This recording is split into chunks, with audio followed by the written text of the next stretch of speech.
एक समाज को जिसको मानव की तरह कभी उनके साथ व्यवहार नहीं किया गया, उस समाज से निकलकर इस भारत की विविधता, यहाँ की संपर्कता, यहाँ की एकता, अखंडता को, बंधुत्व को एक दस्तावेज के रूप में समाहित करने वाले बाबा भीमराव अम्बेडकर जी को नमन करते हुए, क्रांति के दूत, सामाजिक क्रांति के दूत महात्मा ज्योतिबा फुले जी को नमन करते हुए, उनकी पत्नी, भारत देश की प्रथम महिला शिक्षिका, प्रथम विद्यालय बनाने वाली माता सावित्रीबाई फुले जी को नमन करते हुए और उस विद्यालय के लिए कंधे से कंधा मिलाकर साथ देने के लिए तत्पर रही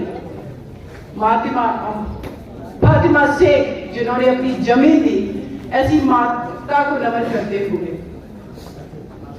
तमाम मसीहाओं को नमन करते हुए, जिन्होंने जाति, धर्म, लिंग भेदभाव से ऊपर उठ करके इस भारत को वाकई में एक समृद्ध भारत बनाने के लिए कोशिश की, ऐसे हमारे महापुरुषों को नमन करते हुए आज इस ओबीसी महासभा के तत्वाधान में जिस कार्यक्रम का आयोजन किया जा रहा है वो है माता सावित्रीबाई फुले की जयंती।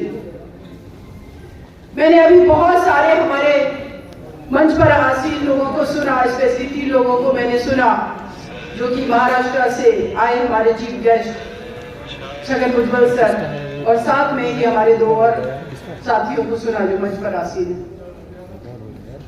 देखिए, एक चीज क्लियर कर देना चाहती हूँ, माता सावित्रीबाई फुले जी की जयंती है देश की 50% आबादी जिनकी प्रथम आवाज बनी, जिनकी शिक्षा, स्वतंत्रता, हर चीज के लिए उन्होंने आवाज उठाई, लेकिन इस सभागार में 50% तो छोड़िए, शायद 1% भी महिलाएं नहीं है।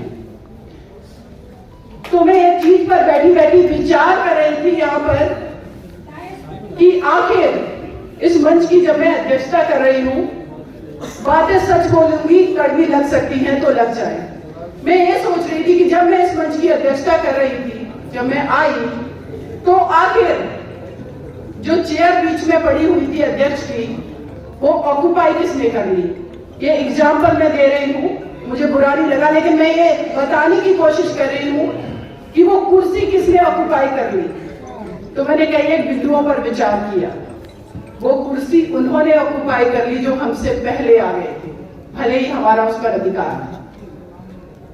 वो कुर्सी उन्होंने ऑक्युपाई कर ली, उस पर विराजमान हो गए जो सुबह जल्दी उठे होंगे, स्ट्रेटजी बनाई होगी और आकर के बैठ गए होंगे। इस देश के अंदर जितने भी आंदोलन चल रहे हैं, जितना भी सामाजिक ताना बाना स्ट्रक्चर है, तो किसी ने तो ये प्लानिंग पहले कर ली होगी, इसीलिए वो सत्ता में आसीन। आबादी हम लोगों की ज्यादा है इस देश के अंदर, करीब 90% आबादी है ओबीसी, एससी, एसटी, माइनॉरिटी की। हम बार बार ब्लेम करते हैं, हमारा आरक्षण ले लिया, हमारे साथ भेदभाव किया, हम अभी तक एक नहीं हो पाए, निरंतर भेदभाव हो रहा है। और फिर मंच से नारा लगता है, वोट हमारा, राज तुम्हारा, नहीं चलेगा, नहीं चलेगा। इस नारे का चरितार्थ पता है अभी लोगों को? इस नारे का चरितार्थ है कि इस देश की जो बहुसंख्यक आबादी है, जो बहुजन आबादी है, उसके पास वोट का अधिकार है और इस वोट के अधिकार से राज उसका चल रहा है और हम अपने वोट का यूज भी नहीं अपने हित के लिए नहीं कर पा रहे। क्यों? इसके पीछे कारण क्या है? मेरा ये मानना है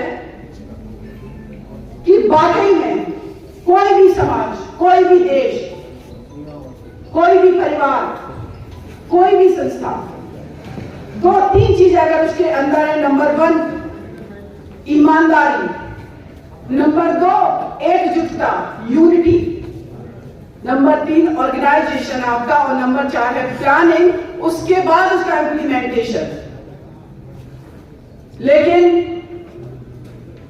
मैं तो वाली आबादी हमारी तो यहां पर है भी नहीं, लेकिन मुझे अच्छा लगा कि आप लोग शांतिपूर्वक मुझे सुन रहे हैं। और शायद हो सकता है मेरी बात मेरे पहली भी का कड़वी लगे। मेरे भाई और इस देश का नेतृत्व जो लोग कर रहे हैं आज, और देश आजाद होने के बाद करते आए हैं, आखिर कुछ तो उसको मैं तो स्ट्रेटजी कहती हूँ, क्योंकि अगर वो षड्यंत्र कर रहे हैं तो हमने उनका तक तोड़ क्यों नहीं पाया, जब हमारे पास वोट भी है, हमारे पास हमारी आइडियोलॉजी भी है, और हमारे पास हमारे देश के अंदर ऐसे महापुरुषों की आइडियोलॉजी है जिसको हम भारत ही नहीं वैश्विक पटल पर दावे के साथ कह सकते हैं कि हम उस देश की आबादी को रिप्रेजेंट कर रहे हैं जो मानवता की बात करते हैं। किसकी बात करेंगे? बुद्ध की, जिन्होंने समानता की बात की। किसकी बात करेंगे? अपने महापुरुषों की, बाबा साहब भीमराव अंबेडकर जी, जिन्होंने भारत का जब संविधान लिखा तो उसमें जाति धर्म भेदभाव हर चीज से परे जाकर के उन लोगों को भी अधिकार दे दिया समानता का, जिन लोगों ने इस देश में बहुत बड़े समय तक और निरंतर भेदभाव किया। आप सोचिए कि हम लोग किस जगह से आते हैं और क्या हमारी बिलोंगिंग्स है। हमें गर्व होना चाहिए अपने आप पर। आज माता सावित्रीबाई फुले जी की जयंती है। मुझे यहाँ आमंत्रित किया गया, मुझे अच्छा लगा, और स्पेशली ओबीसी महासभा का मैं शुक्रिया अदा करती हूँ। लेकिन इस मंच से मैं एक बात जरूर कहना चाहूंगी कि देश की जब 50% आबादी है तो उसका वोट भी 50% है। आखिर उस 50% आबादी का वोट कहां जा रहा है? माता सावित्रीबाई फुले जी की हम आज जयंती मना रहे हैं। महात्मा ज्योतिबा फुले जी की बात की है, उनकी जयंती को हम सेलिब्रेट नहीं कर सकते हैं। तो क्या हमारा उद्देश्य उनकी महात्मा ज्योतिबा फुले जी की प्रतिमा को रख करके माल्यार्पण करना है? मैं वकालत करती हूँ कोर्ट में, मेरे पास सबसे ज्यादा मैटर आते हैं डोमेस्टिक वायलेंस के। मैं ये जानना चाहती हूँ कि महात्मा ज्योतिबा फुले जी ने, जिन्होंने उस दौर में अपनी पत्नी को घर से बाहर जाने के लिए प्रेरित किया, उस कीचड़ को सहन करने के लिए प्रेरणा दी कि तुम आज अगर ये कीचड़ सहन कर रही जो तुम्हारे ऊपर फेंका जा रहा, अगर आज तुम इस घर में बैठ गई तो आगे आने वाली हमारी देश की जो पीढ़ियां हैं, महिलाओं की, वो शिक्षा से वंचित रह जाएंगी। वो लड़ाई लड़ने के लिए प्रेरित किया। लेकिन आज मैं सोचती हूँ कि आज से करीब 150-125 साल, पौने 200 साल पहले एक व्यक्ति इतना प्रोग्रेसिव माइंड का पर्सन था, महात्मा ज्योतिबा फुले जी इतने प्रोग्रेसिव माइंड थे कि उस दौर में जब स्त्रियों को घर से निकलने की आजादी नहीं थी, चाहे वो किसी भी समाज की स्त्री हो, उन्होंने अपनी पत्नी को घर से बाहर निकाला। लेकिन सभागार में मेरे बैठे भाई अपनी पत्नियों को क्यों नहीं ला पाते? फेसबुक पर अपनी ओपिनियन देने वाले, मीडिया में ओपिनियन देने वाले, सार्वजनिक मंच पर भाषण देने वाले, इनकी पत्नियां क्या कर रही हैं, इनकी बेटियां क्या कर रही हैं, इनकी माता क्या कर रही है सिवाय रोटी बनाने के अलावा? कभी सोचा है?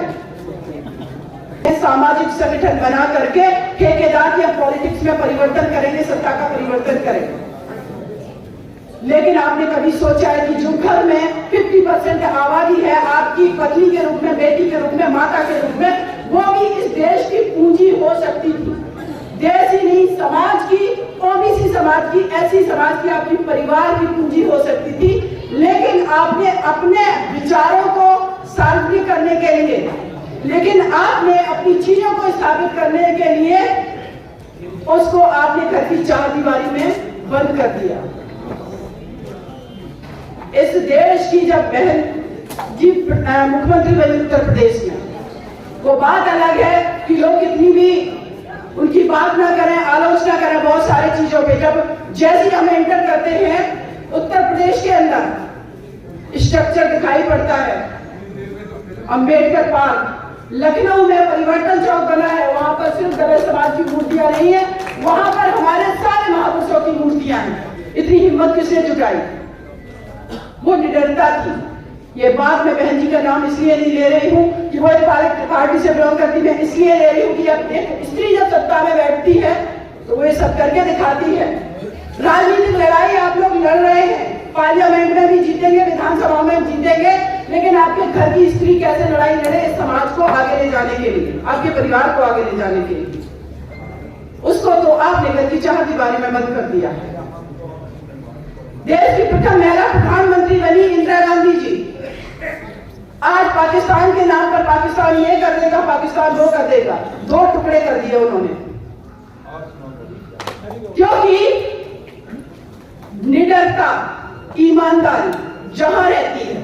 आज इस कास्ट स्ट्रक्चर की बात हो रही थी, जातियों में बांट दिया, इसने बांट दिया, उसने, स्त्री कोशिश करती है एक जातिगत ढांचे को तोड़ने का प्रेम विवाह करके, और जब वो प्रेम विवाह करने की कोशिश करती है तो क्या किया जाता है? ऑनर किलिंग कर दिया जाता है, मार दिया जाता है उसको। मैं कहती हूं कि भारत की नहीं, पूरे विश्व का स्ट्रक्चर अगर एक स्त्री के विचार से मॉडिफाइड कर दिया गया ना, तो शायद ना तो कोई किसी पर परमाणु बम गिराने की सोचेगा, जितने बॉर्डर पे हमारे आर्मी के भाई मारे जाते हैं, चाहे वो भारत के हो, चाहे पाकिस्तान, चाहे चाइना के, किसी भी कंट्री के, ये सब बंद हो जाएगा। कंपैशन है उसके अंदर, करुणा है। वही तो बुद्ध कहते हैं कि कंपैशन लाइए, युद्ध से कुछ नहीं होगा।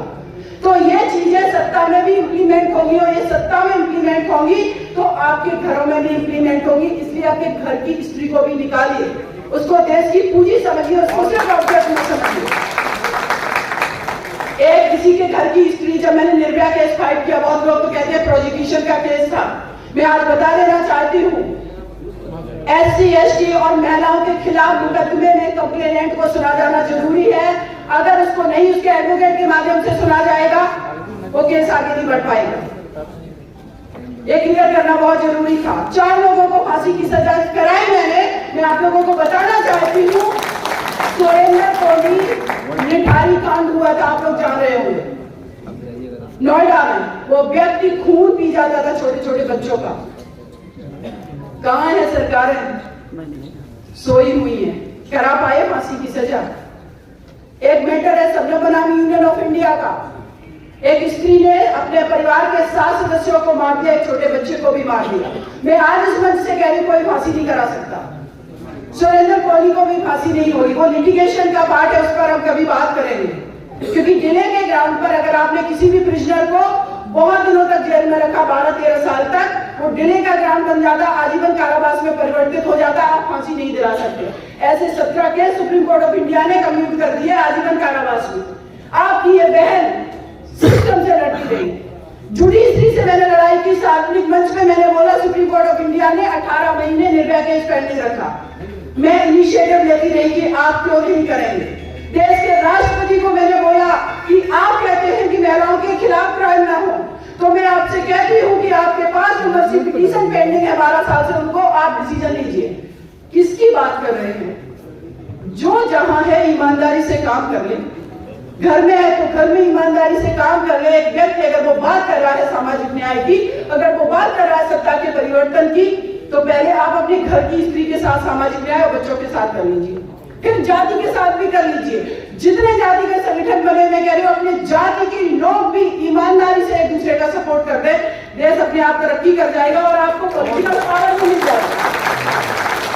लेकिन सच ये है कि हम जाति के अंदर भी अपनी जाति के लोगों को भी सपोर्ट नहीं करते।